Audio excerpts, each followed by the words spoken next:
it's fair to say. He knows how to have a great party as well, doesn't he? But an amazing story, this. There's an amazing story featured in today's Express. A man claims to have travelled all the way from the US to the UK just to throw an egg at our office. What a life he must lead. Walter Masterson shared images online of him on the plane. He was proud of it. He was very proud of it, with the egg. And then later on, he showed pictures of him lobbing it at the revolving doors to our office, But can I just say, like, no one noticed. No. Like, no one, you know, he's travelled all the way from America. If he hadn't have put this on social media, none of us here noticed you'd done it, mate. Like, but anyway, I shouldn't encourage him, should I? Well, it'll be a brick next. At least it was a happy egg. It wasn't an angry egg. So there you go. Do you think he only threw one?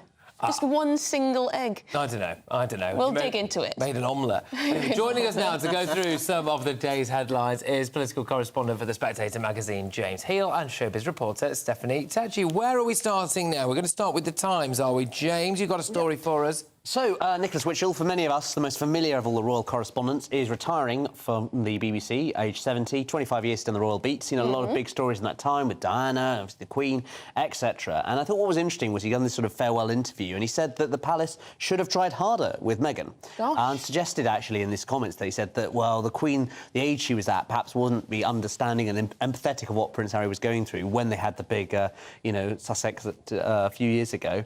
And so I think that it's just quite interesting that someone who's been a sort of quite sympathetic observer of the royals over the years would say something like this, and perhaps maybe a verdict that we re-evaluate in the years to come. That's quite interesting, isn't it, Stephanie? Because a lot of royal correspondents appear to be... well, let's say, not necessarily Team Meghan. Yeah, no, not at all. But I guess we've all seen, as we've seen this year, that this is a saga that keeps continuing. It gets more scandalous, it gets more controversial, and you do think, you know, Meghan missed her part to be a part of our royal family, so it's a shame on her, and it's also a shame that the family didn't try as hard to make it work between Harry and Meghan and them being a part of the firm, as they like to call them. So I guess a lot of things could have been avoided if they did stay as working royals, and maybe on the other side they did try to kind of keep them a bit more. But who knows what happens behind closed doors when it comes to the royals. Like, we hear a lot about this Harry-Meghan saga, but we don't actually know what's really happening. No. They could have been the Fab Four. Well, you know, Christmas is about olive branches and seeing your family. I'm not sure that's going to happen. Look, for me, I feel sorry for King Charles because we've covered a story earlier on about him supposedly being upset about not seeing Archie and Lilibet. I also feel sorry for Archie and Lilibet. I think, and hey, you never know how these things turn out, but I think it's going to be a very difficult thing in the future for them to justify to young children that they weren't a part of the magic of a royal family. But we have got quite a different tone now, actually. James Cleverly, Stephanie, has said some weird stuff. He's only gone and put his foot in it. At a Downing Street reception, usually when journalists go there, whatever's been said is off the record. But what he said is quite damaging, because he said that every night it's not illegal to give his wife, Susie, a bit of Rohypnol, which is a rape drug. And this comes as the government is cracking down on rape drugs. Timing. So I don't find it funny. I find it quite appalling. This comes from the man who is our Home Secretary, and he said that tackling violence against women and girls is most of a personal priority to him, but behind closed doors he's making such damaging comments. So how are women supposed to trust that you're helping them in terms of violence when you're making sick and appalling jokes such as this? He has realised he's done wrong, so I can imagine we are going to get an apology soon. But Patrick and Emily, we've had 6,732 cases of date rape, drugging, so it's nothing to smile about for young women who've gone through it. Too serious to joke about? I wouldn't have made those comments myself, and I think that, you know, even in a case where it's supposed to be off the record, I think making those jokes to a Mirror journalist is probably very unwise. And I think the danger for James Cleverly, of course, is that it comes a month after the claim he insulted Stockton in the House of Commons. So I think the danger is that someone who's meant to be a safe pair of hands after Suella Braverman could actually end up being the opposite. A bit loose-lipped, to say the least. Can Can we? Yeah, we'll move it on. I think we've still got a little bit of time to do a couple of others here. Do Italy. Let's do Italy warning Britons to stop abusing the term prosecco. What's happening here, Stephanie? No, do you want to go? No, Seth? you go ahead. Oh, okay, that's right. Yeah. Well, this is the fantastic. You like this one? Go on. He's all over it. I know. Right, so tell me you like a drink without telling me you like a drink. A story close to my heart, Oliver. Basically, this is an Italian campaign. They take out every year. They put these big adverts on the tube saying this is not prosecco, and it encourages people to know the difference between genuine, trademarked Italian prosecco and effervescent white wine, which they sort of very dismissively say is not the real thing. It's not pucker. So basically, they did a big campaign because they're concerned about their kind of copyright being breached, a bit like Cornish pasties being protected, brand, etc. And so they're having to put it everywhere, urging Brits to know the difference between fake prosecco and real Italian prosecco. Are we allowed to call fake prosecco? No. 'Cause you can't do that with champagne. No, exactly. You okay. can't. You have to... Okay, so it's the same. Yeah. But, you know, Brits love Prosecco, so I can understand why they get muddled up between what is authentic Prosecco and a bit of Lambrini.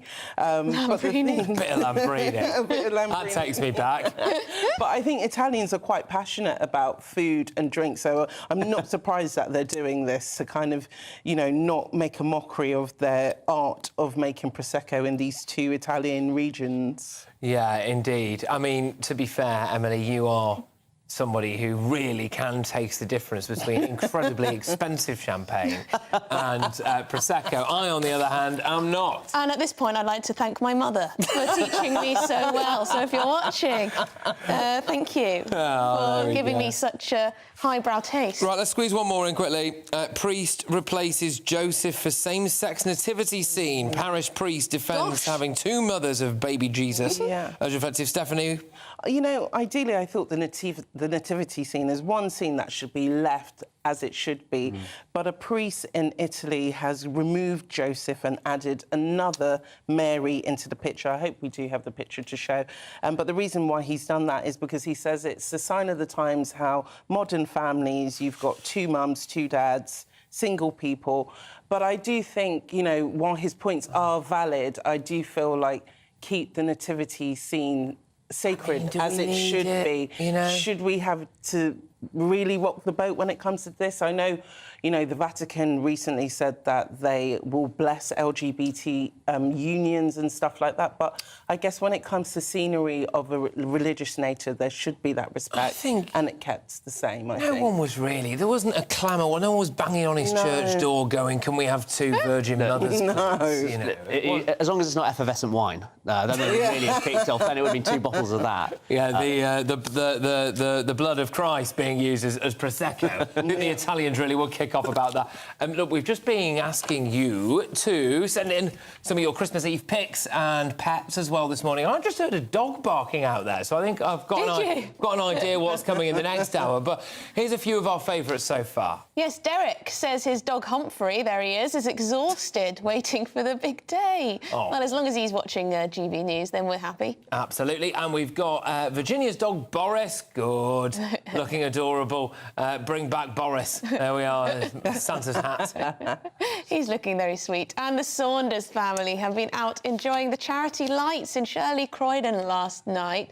90-year-old Hilda made it out too, looking cosy. Can we keep that on the screen for a second? Yeah. Hilda, can I just wish you especially a very Merry Christmas. You're all wrapped up there in those blankets, and that's exactly what we're after. We want pictures of you and your family sharing this special time of year together. Thank you, everybody. It's GBViews at gbnews.com. I really appreciate it when people do up their homes with all the lights. It really is just quite lovely. Oh, it is. It's better. My mum used to have a turning on of the Christmas reindeer ceremony where she'd flick a switch, the neighbours would come round, and a family of moving reindeer on our front lawn would start. And I had the popping of the champagne ceremony. Yes, you did. Yes, you did. Look, we've got a heck of a lot coming your way. We're going to be hearing from Rishi Sunak. We're going to be hearing from Richard Tice. 2 political messages. We will be joined by some rescue dogs in the studio as well, and we'll find out now if it's going to be a white Christmas for you.